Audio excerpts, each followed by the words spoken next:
Hello there guys, welcome back to Younes Talks Football, welcome back to a brand new video. I hope all of you are doing well today. Bloody hell. I mean, we don't do it easy, do we? Bournemouth 0, Chelsea 1. I'll take the 3 points. Because let's face it, we didn't deserve 3 points today. But there is good news and there's bad news, right? Let's start off with what shall we start off with? The good news or the bad news? Let's start off with the bad news. We'll end with the good news, right? The bad news is... Sorry. I can't get into the bad news because, you know... I'm already on a yellow. You know, do I want a second yellow by Anthony Taylor? Do I? I can't say too much, man.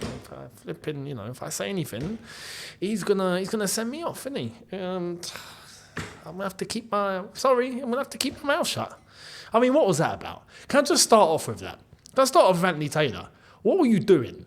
And this wasn't just exclusively for Chelsea, by the way.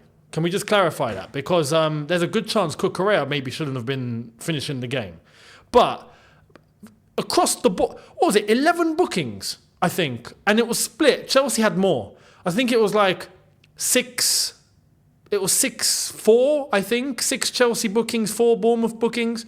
And then I think there was one more. I think. I need to double check. It was 10 or 11. But we've broken the record. Actually, not we. Anthony Taylor's broken the record for the amount of bookings in a Premier League game. What an absolute clown. Because it was unnecessary. Some of them were legit yellow cards, absolutely. But we're seeing players go up to the ref, asking something. Oh, sorry, Jaden, did you ask something? You're booked. Someone says something. Oh, did you talk? You spoke, yeah? Words came out your mouth. You're in the book. I mean... And yes, by the way, it's a sponge. Because I ain't got a yellow card. I'm not Anthony Taylor. He took all of them. So listen, I don't know what he was thinking. You know what's funny? Up until, I want to say, just before the end of the first half, or maybe let's go into the second half, Anthony Taylor was having a good game. Second half, I don't know what he took at half time, but he just come out going, now I'm going to make use of my yellow card now. I'm going to take the mick. So he did. Absolutely ridiculous scenes from Anthony Taylor there in regards to that. And like I said, for both teams, he turned the game into a farce. When referees are doing that on a footballing level, you can't do anything. What can you do? You can't tackle, you can't speak, bloody hell. If Anthony Taylor was dishing out yellows in the late 90s, he'd send every player off. Everyone would get sent off. There'd be no one left. I mean, what are we doing, man? What is this? Stupid. Absolutely stupid. So that's that. If we are going to focus on the bads first, and then we'll end on the goods. And we won't get the yellow out. Anthony Taylor, your yellows have been taken away from you now. You can't book me. So I'll speak my mind. On here, we're unbookable, right? We speak as we want. Unless YouTube get involved. That's a different story.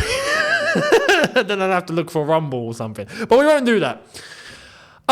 Overall, that was just really bad. Yeah, I mean, the performance overall was just really, really low. Bar a few players, which I'm going to come to because those players are the reasons why I have some good things to say today.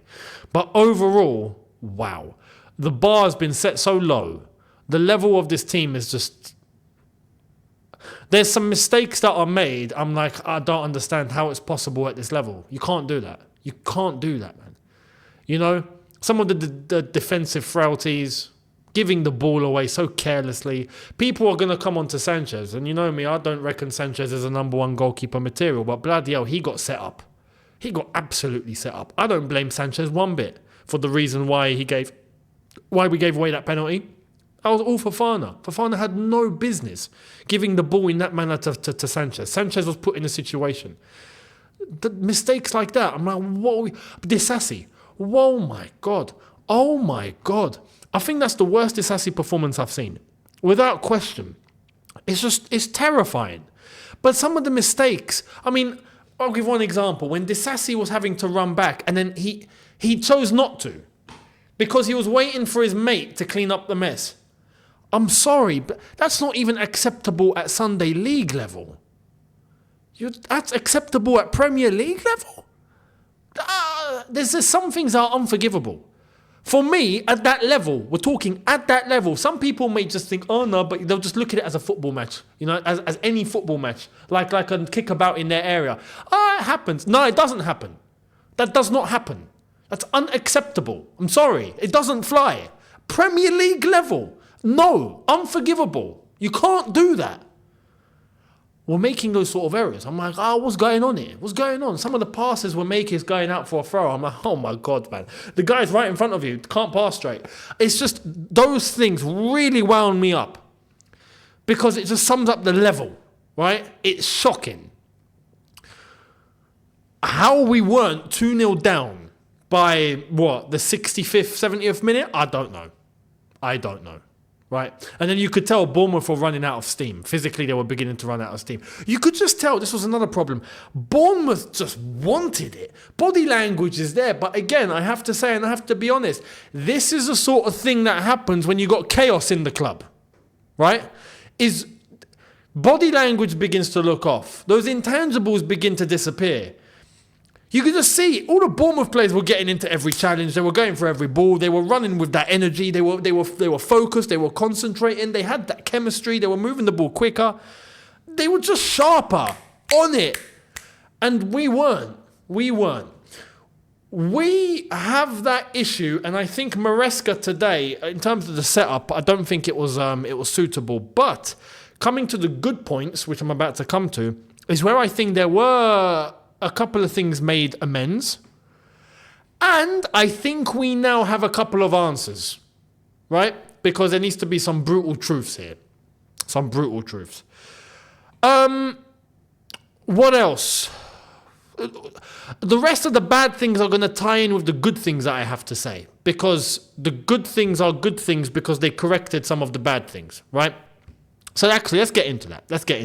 Big up to Sanchez for saving the penalty, by the way. Great penalty save. But yeah, overall, the pace was slow. We weren't moving fast. There was no options. Players looked stunned. They looked blocked. They looked clueless at times. They didn't have options to pass to.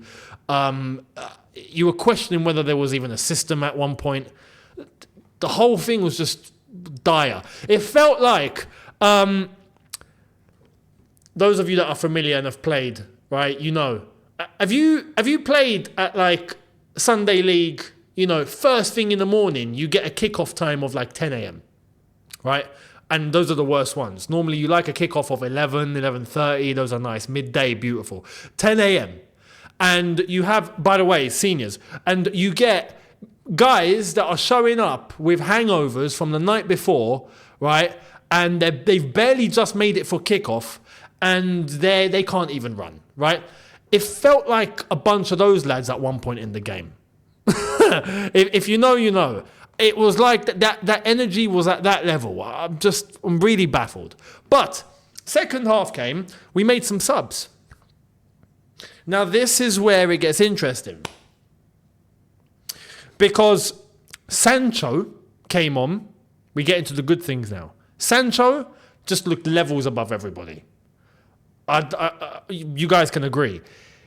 You could just see in everything he was doing, whether he was the way that he was moving, the way he was controlling the ball, the way he was moving the ball, where he was running, who he was choosing to pass to, his decision making, everything just looked levels above everyone else in the Chelsea team, right? I'm happy that we've got someone of that level. Brilliant. But that's a really good thing that happened after he came on. You could just see, bright. No one was stopping him. Wonderful to see. For me, and look, the Chelsea fans were singing his name after 15 minutes, right? That's a great start. If you're getting fans to sing your name after 15 minutes, you're doing something right. Sancho has already nailed his place as a starting player for the next game. Easy. It's not even a debate because you play your best players. He looked like the brightest player on there. We know Cole Palmer can be Cole Palmer and what he can do. And even he was looking confused because there was just no one around him that he could really link up with. Even, normally we've seen him link up with Madueke, and like Madueke had a stinker today, let's be real. Sancho came on, brightest player on the pitch, right? Wonderful. So great to see, great debut from him. And he got the assist, which leads me on to the goal scorer. Jackson just signed a contract extension. Don't ask me how.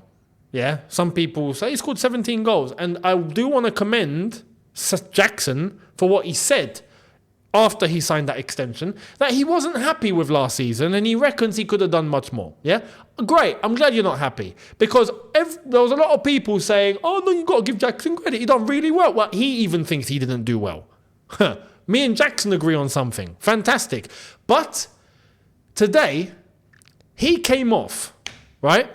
And he missed a couple. We saw what he missed. Obviously, not the worst misses in the world, but just not sharp, man. When I say Jackson needs to finish his dinner, he's just not finishing his dinner. Nkunku comes on. Now, I didn't mention him in the preview, and there was a couple of you in the comments. By the way, big up to everyone in the comments, because you guys did correct me on two things. Well, actually, on one thing, which was Solanke's move to Spurs. Spurs are so irrelevant in my head, right, that I didn't even pay attention to their deal of the summer, which was Dominic Solanke. Fair play. So, yeah, he went to Tottenham. But I didn't mention Nkunku at all. And that's because in my head, Nkunku is a player that's going to play in that sort of number 10 role, which Cole Palmer occupies right now. And if it's not Cole Palmer, it's João Felix. So in my head, I'm just like, well, Nkunku getting into this team is difficult. I think he's already illustrated how he's getting into this team. And that's by replacing Nicholas Jackson, right? So just like I said, Sancho's nailed on to start. Look, Nkunku just looks much more sharper in the box and in front of goal over previous examples than Nicholas Jackson. So for me, sorry, Jackson's dropped. Bench. Nkunku starting up top. Because we need to start using what we can see works. Today, Sancho worked. Cool, starts next game. Nkunku come on, had that link up with Sancho, managed to get himself in between the defenders and placed it really well. If you're asking me whether the ball would have even got to Nkunku in the first place if that wasn't Sancho, I'd tell you no. If you're telling me if that was Jackson, would he have done the same thing as Nkunku? I'll tell you no. So for me, Sancho on that left, Nkunku goes up front. That's another good thing of today. Nkunku came on and he made impact too. Fair play. Fair play. João Felix came on and he looked on it. Fair play. He looked on it, didn't really make any mistakes, but there wasn't too much time of João Felix anyway. However, this is a very interesting dynamic. We could end up in a situation where we could end up having Sancho on the left, Felix in the middle, Palmer on the right, and Nkunku up top. Or if you can switch Felix and Palmer. Actually, you can interchange all three. Sancho, Palmer and Felix. You can interchange all of them. Pedro Neto had a bit of a stinker today. Same goes for Vega in midfield. I don't understand how Disasi played right back. People saying, well, we did have a choice. I think we did. I would have just stuck Cucurella there. And Vega goes left back, where he can come into midfield, not play as a midfielder. He looked like he was struggling with the pace of the game today. Until the game kind of brought his tempo down because Bournemouth were running out of energy. You could see that. Hence the amount of substitutions they made because they had to. So Nkunku gets the goal and we're a lucky bunch. We're a lucky bunch. Big up to those lads that came on. They made the difference. But apart from them, poor game overall, man. Just poor. We stole it today. We got away with it. But we can't be getting away with games like this for much longer. You can't get away with this sort of thing every week. You're going to fall. We need to wake up one way or another. But, big elephant in the room, and I stress this on a player level, right? But in terms of the big elephant in the room, whether we like it or not, there is going to always be something subpar because of what's going on at the club. You can't tell me everyone is settled. They're not settled. Nowhere near. And Maresca will play it off like everything's cool and whatnot. Fair enough. But even I don't think he's settled. Simple as that. So we're relying on individual brilliance on the day. And we done that today and we stole it and we won 1-0. Like I said at the start, I'll take the 3 points. Thank you very much. Liverpool lost, so I'll take the 3 points. But as a team, we need to use what works. So next game, I don't want to see, for example, Sancho not starting or Nkunku not starting. These sort of players, if they're having an impact, they need to be playing now. They need to be starting. So let's hope. And we move on to the next one. Let me know your thoughts down below. But overall, and I do want to stress this, defensively, there's still big concerns. Big holes there, man. And like I said, we got lucky today to not even concede. Very lucky. So I think that's going to be a glaring issue that's not going to be solved very soon. But up top, we have a couple of bright sparks that we need to be using. So let's wait and see, and let's hope we do. Let me know your thoughts down below. Much appreciated. Do not forget to hit the subscribe button, notification bell on. And let's hope flipping Anthony Taylor doesn't ref us for a very long time. Flipping if I could turn this to a red one, I would. Anthony Taylor, get lost. And I think Bournemouth fans will agree with me on that one too. So let me know your thoughts down below. Subscribe if you're new, notification bell on. Hit up the socials, link in the description. See you on the next one. In a bit, people. Take care and peace.